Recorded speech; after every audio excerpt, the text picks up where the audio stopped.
The restaurant Carter chose wasn't loud or flashy. It was refined, sunlit and peaceful. White tablecloths, soft jazz, the kind of place where conversations felt private even in public.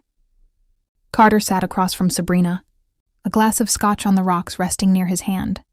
She had a tall glass of sparkling lemon water, a thin slice of lemon floating at the top like a small sun. Food had already been served, grilled salmon for her, steak for him. But neither had touched their plates yet. Carter leaned back slightly, rolling the ice in his glass as he spoke. You wouldn't believe the hiccups I had with the Wellington contract. I mixed up the PowerPoint with another client's file. Sabrina's eyes widened, amused and horrified. No way. You? Mixing up files? He laughed softly, shaking his head. But your backup saved everything. If you hadn't submitted it, the deal wouldn't have closed. Sabrina's smile was warm, the kind that softened the air around her.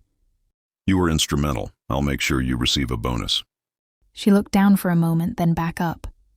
And something funny crossed her mind. A moment, something small but joyful.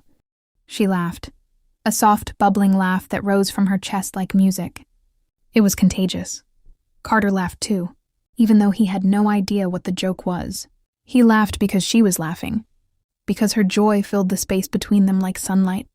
For the first time in a long time, he felt light. He watched her as she lifted her lemon water, the slice catching the light. Her energy was calm, grounded, refreshing, the opposite of the noise he lived in every day. He closed his eyes for a moment, a quiet meditation, a silent thank you to the universe for giving him the best company a successful man could ask for. Lunch drifted into easy conversation. Work, life, small jokes, shared smiles. Nothing inappropriate, nothing crossing lines. Just two people enjoying a moment of peace. When the plates were cleared and the bill settled, Carter insisted on driving her home.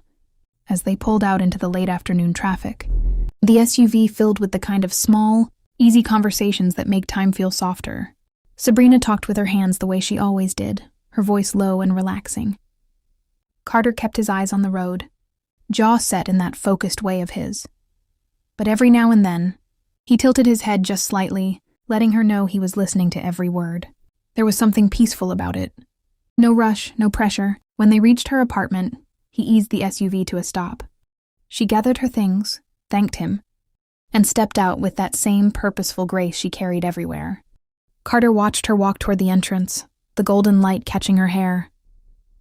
Only when she disappeared inside did he finally pull away, the quiet of the car settling around him like a thought he wasn't ready to name. That evening, when Carter returned home, Mrs. James noticed it immediately. The quiet, the distance, the way he sat on the edge of the bed, deep in thought, his scotch untouched. He wasn't angry, he wasn't cold, he was somewhere else. Carter replayed the lunch, her smile, her laugh, the peace she carried like a gift she didn't know she had. He asked himself the question he'd been avoiding. Should he continue entertaining Sabrina outside the office, or cut it off now before it becomes something it shouldn't? Sabrina, meanwhile, wanted to believe it was nothing more than a relaxing, celebratory lunch, a moment that made her feel more ambitious, more motivated, more ready to serve the company. But deep down, she felt something else too, and waited to see Carter's next move. After all, this was the only man she'd depended on all her days, the one who brought structure, and sometimes laughter, to ease the strict work environment. It was like a home, and she wanted to live in that emotional space. With Carter as the head, to her, it was mixed professional. To Carter, it was a test of how he would feel, and he felt everything he wasn't supposed to. So Carter made a decision, a quiet, heavy one. No more lunches, no more moments outside the office, no more letting his heart wander. But he would treat Sabrina with the highest respect, as a valuable employee, a trusted business confidant, and someone whose presence made the company better.